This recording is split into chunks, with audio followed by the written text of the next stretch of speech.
매도한 주식이 또 팔렸다. 전산착오다. 고객의 피해는 없다. 금감원은 피해 여부를 확인한 뒤에 현장 조사를 하겠다.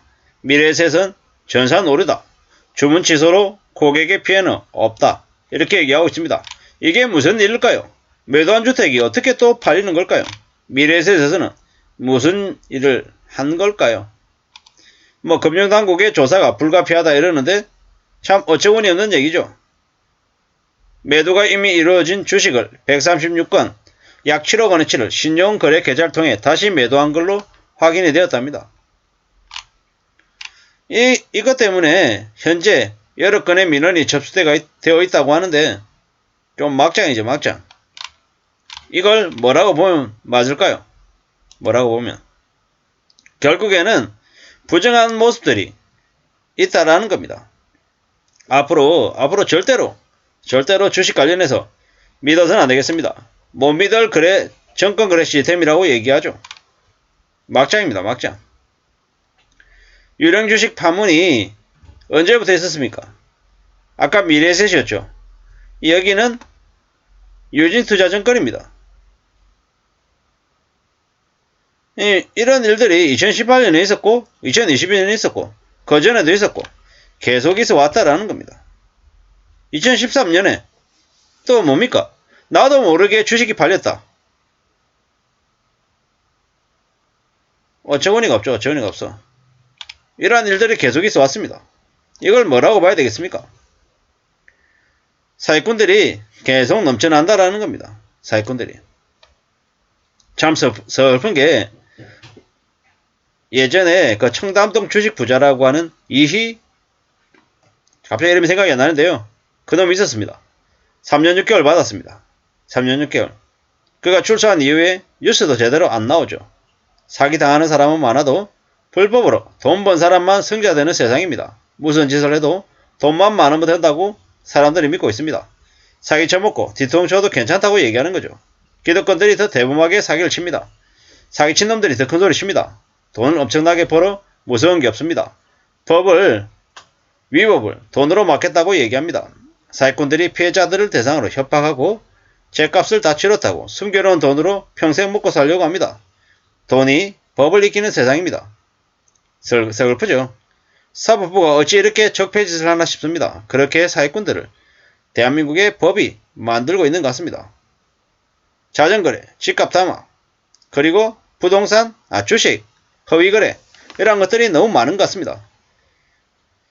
필요 없는 주식, 부동산, 코인을 팔아먹는 게 불법이 아니다라고 이야기합니다. 그래서 전부 다 팔아먹으려고 난립니다. 비싸게 팔아먹었을 뿐 기만한 것만 불법이다. 사기꾼들이 법을 더 잘한답니다. 그들은 최대한 법망을 겸해 피해서 남의 뒤통수를 친다고 합니다. 조심해야 됩니다. 앞으로 사기당한 사람들은 다른 세상에 살게 된다고 합니다. 무슨 얘기일까요? 평생 빚을 갚으며 허덕이며 살아야 되는 거죠. 쉽게 벗어날 수 없습니다. 사기를 당하면 인생이 끝납니다. 빚쟁이가 되면 노예 계약서에 사인하고 죽을 때까지 평생 그렇게 살아야 됩니다. 세뇌당하고 정신 못 차리면 인생이 무너지는 겁니다. 걸려들지 말고 꾸준히 오래 일할 수 있는 것을 추구해야 됩니다. 안 그러면 답이 없다라는 겁니다.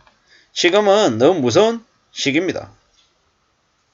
절대로 빚을 내서는 안 된다는 이야기를 하고 싶습니다. 미래에셋의 저 허위거래가 알려주는 게 뭐겠습니까? 대한민국의 부동산 시장에 가짜가 많다라는 겁니다. 앞으로 절대로 욕심을 크게 부릴 생각보다는 좀 보수적으로 매우 차분하게 살 생각을 하는 게 좋겠습니다. 헐값에 살 생각을 해야 됩니다. 싸게 사야 됩니다. 매매에서 사고 팔면서 시세 차익을 볼 생각을 하지 말고 가늘고 길게 사는 게 좋겠습니다. 빚내서 집을 투기의 대상으로 삼지 말아야 되겠습니다. 오른다라고 하는 개소리에 넘어가면 안 되겠습니다. 기다렸다가 원하는 가격에 헐값에 사는 게 좋겠습니다. 지금은 거품 붕괴 직전입니다. 자전거래하는 사기판입니다. 사람들을 헷갈리게 만들고 엄청난 연기력으로 미친 짓을 합니다. 조심하며 살아야 되는 거죠. 꼬드기고 그럴싸하게 말하며 비치게 하는 이들이 모두 악마이고 사기꾼입니다. 절대로 그들의 말에 넘어가서는 안 되겠습니다. 최대한 가늘고 길게 살 궁리를 해야 될 것 같습니다. 가늘고 길게 살면서 언제든지 자기 자신에게 맞는 기회를 마련해야 되겠습니다. 직장에서도 버티면 경쟁자들이 알아서 무너지고 사라지면서 기회가 생길 수 있습니다. 자산시장도 마찬가지입니다. 무리하게 빚내서 부동산 사고 주식 산 이들은 조금만 하락하면 다 빼앗깁니다. 그래서 항상 빚 없이 안전하게 기다리고 또 기다리는 게, 그리고 자기 형편에 맞게 사는 게 제일 좋다고 이야기합니다. 지금은 다들 미쳐서 비싼 값에 대출내서 집을 샀습니다. 빚을 내는 게 자연스럽다라고 얘기하면 욕을 한 바가지 해줘야 됩니다. 20억 30억 얘기하는 놈들의 말, 그 말도 욕을 해야 됩니다. 앞으로 오래오래 소유하며 지내야 됩니다. 그게 필요합니다. 자기에게 맞는 기회가 올 때까지 기다리고 또 기다려야 됩니다. 싸게 헐값에 사는 게 최고입니다. 2022년 말만 되어도 세상이 바뀌어간다는 걸 느끼게 될 겁니다. 전국이 난립니다. 헐값에 대출 없이 사면 집이 안 팔려도 됩니다. 나중에 기다렸다 주택연금을 받아도 됩니다. 준비하는 사람에게만 기회가 오는 겁니다. 지금은 어떻게 해야 된다? 건면성실하게 착실하게 생업을 지켜가야 된다라고 말씀드리고 싶습니다. 함부로 욕심부리면 안 됩니다. 항상 조심하며 살아야 됩니다. 가늘고 길게 지낼 궁리를 내야 됩니다. 그리고 간절하게 바라고 또 기다리면서 자기가 바라는 물건을 가져야 되겠습니다. 뉴노멀의 시대입니다. 현금이 나오는 걸 사야 됩니다. 앞으로 10년, 20년 만에 이 기회가 또 올지 알 수 없습니다. 쉽지 않은 사회입니다. 초고령화 시대, 기대 수명이 더 길어졌죠. 그렇기 때문에 앞으로 더 우리가 어떻게 살지는 고민 또 고민을 해야 됩니다. 함부로 뭔가를 갖겠다고 욕심부려서는 안 된다라는 이야기를 하고 싶습니다. 아무도 믿지 말아야 되겠죠. 착취, 또 착취하는 지금의 분위기를 잊지 말아야 되겠습니다. 함부로 욕심을 부리고 함부로 빚냈다가는 인생이 금세 엉망이 된다라고 하는 걸 명심해야 되겠습니다. 미래에셋에서 그리고 다른 삼성정권에서 이래저래 온갖 것들이 많았습니다.